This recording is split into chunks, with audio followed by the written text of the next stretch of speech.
We're going to talk a little something different here because the football lawmakers, IFAB, have confirmed a number of rule changes that will come into effect next season. And there are plenty of talking points from this. We're going to start having a look with a change to goal kicks and throw-ins. Now, if a goal kick or throw-in is deemed to be taking too long, the referee will start a visual countdown. If play is not restarted by the end of the countdown, goal kicks will be changed to a corner kick for the opposition, with throw-ins being reversed to the other team. So if a goalkeeper takes too long and it turns into a corner, is that a fair punishment or completely disproportionate? I guess, you look at a title race or a relegation battle, Dermot. It's already in place in the Premier League and football, isn't it, with the goalkeeper with the ball in his hands. Yeah, that's working. We saw it at Chelsea last week. I think players they adapt. The first thing that happens, law change, coaches work out how to circumvent it. Players do the same. They adapt, and the goalkeepers will adapt very, very quickly because it's not a punishment, it's actually a deterrent. No referee wants to give a corner. That's there in case they have to. Yeah, again, I completely agree. Sometimes keepers don't mind getting a yellow card for time wasting sometimes, especially if they ain't got one already. So the fact that they're giving corners now, when we know how important set pieces are in today's game, that is going to be a real deterrent. And look, are referees really going to award corners for time wasting in the 92nd minute, say at Anfield? Emirates? They have to now. That's the thing. They have to with these new rules, and I think it's a good thing as well, because no one likes to see. I used to hate it when I was playing, and the goalkeeper would put the ball down, go back to the post, bang off his studs, get the mud off his studs, then step back, then start pointing at his striker, like get across. Then he's taking it. It's crazy. So the fact that now they got 5 seconds to do that kick, it's going to make the game better, I think. OK, right. There are a number of changes to VAR, including how they will now be able to check and review red cards arising from a clearly incorrect red card. So have a look at this. So look, by letting VAR step in for a clearly incorrect second yellow, are we quietly expanding VAR into subjective decisions, Dermot?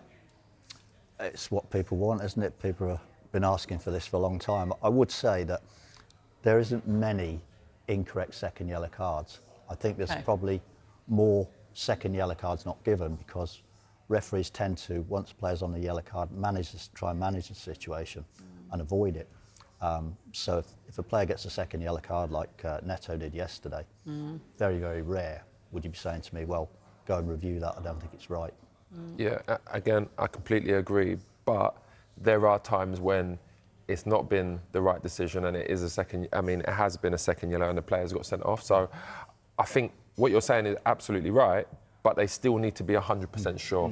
Because if this happens in like you say, a World Cup final, and this is an early second yellow card, it's going to have a huge impact on the game. Where does it stop, though? Are we in danger of, eventually reviewing all yellow cards? Yeah, I was talking to my best friend this morning on the way in, and I said to him... You didn't call me? No, I didn't. Go on. Terrible to me, isn't it? No. He was like this as a player, Chipped away and chipped away, chipped away. No. I used to say to him, there's two ways to play this game, Jay. There's your way and my way. I don't see a lot of future in yours. But what did he say I'm to only you? teasing. No, I know. No, I think I was saying to Alan this morning that I fear that we're being diluting the referee's power so much. You've given the referee the responsibility of refereeing the game. Just trust him. I hear that, but then on the other hand to that, I would say some referees don't want to take responsibility. That's where how often do you see now linesmen flagging like profusely? You don't see it that much no more because they don't want to take responsibility. They're like speaking in their ear. Was that offside or was that a red card challenge? And then VAR makes a decision. If these referees really wanted to take responsibility, you would see them flagging a lot more. You don't see it now with linesmen, especially linesmen. Well, they don't need to, do they? Because he can tell a referee, and it's much more personal, to me go, Jay, you need to go and deal with this. But if you think you're right, though, Dermot, if you think you're right with a decision, You're taking responsibilities by saying, I'm definitely right here, I'm putting up the flag, it's my decision. I don't think referees, officials, like to do that anymore, just in case they are wrong. Right. As well as mistaken identity, more competitions will now also be able to review incorrectly awarded corner kicks, as long as they don't delay the restart of play, OK? If VAR can now review a wrongly awarded corner, are we basically re-refereeing every restart then? I think it's a fear factor, Hayley. I think the fear is that in a World Cup final, 4 minutes into stoppage time, the game's level, and a corner's given, as we saw at Bournemouth earlier in the season, the corner given against Nottingham Forest, and it should be a goal kick. Ball comes across and they score. They just don't want that. So that's what it's all about. It's more about prevention rather than cure. Dermot, I think we should take credit for this rule change as well, by the way, because I didn't hear no one speak about it until we did.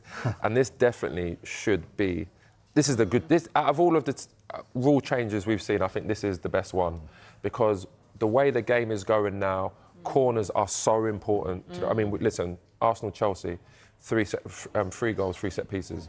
And that shows you how important it is right now. So the fact that, if, for example, if it's Arsenal and you're giving them a corner, it's not the right decision, they have a big chance of having a chance to score a goal. Yeah. So I think this kind of rule change is fantastic. OK.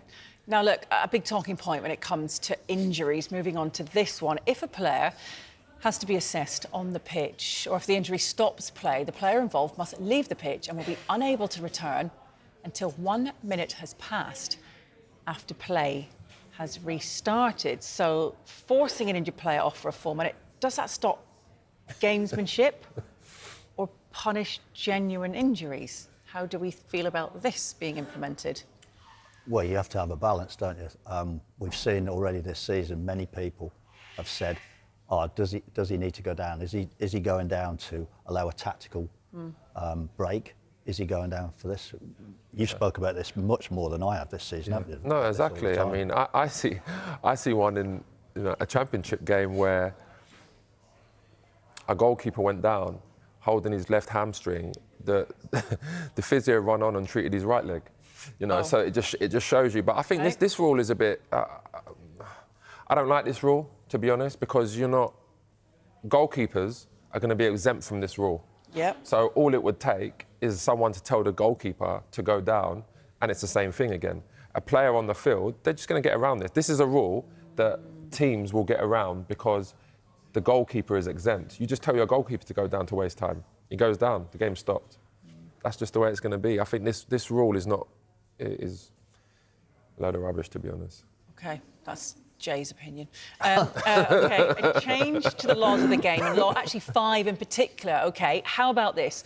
Referee body cameras worn on the chest or head may be used as a competition option, with the competition providing the cameras and controlling the use of the footage. Now, will body cameras actually protect referees, or, Dermot, just create more controversy when every single word is replayed on social media? And what about this relationship that they have with the players as well?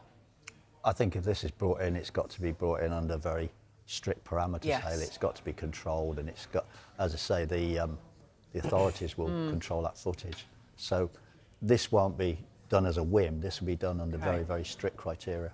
Yeah, I'm not sure about this one, especially like in the game. Everyone plays on a football pitch as an adult. If you're going to start saying, oh, you can't swear, everyone swears on a football pitch. I mean, I've had referees swear at me, and I'm not surprised. but it wasn't Dermot. I've had referees swear at me, and you don't mind. Obviously, if there's abuse directed straight at an official, that's different. But if I'm saying something in jest and swearing, and you're going to start giving yellow cards and red cards for that, then I'm like, it's not going to help the game. But I mean, my question to you, Dermot, is if they're going to start using these body cams, can VAR go off a body cam to make a decision? Because like when referees are looking at something from a closer angle, and they're there at different angles to what the cameras are around the stadiums, can they make decisions from that body cam? I honestly don't know, because I said it's an idea, isn't it? It's not. Yeah. It's in the embryonic stage. It's to see what happens. but it's got to be controlled. It's got to be controlled strictly because, as you say, it can't be just used as a whim.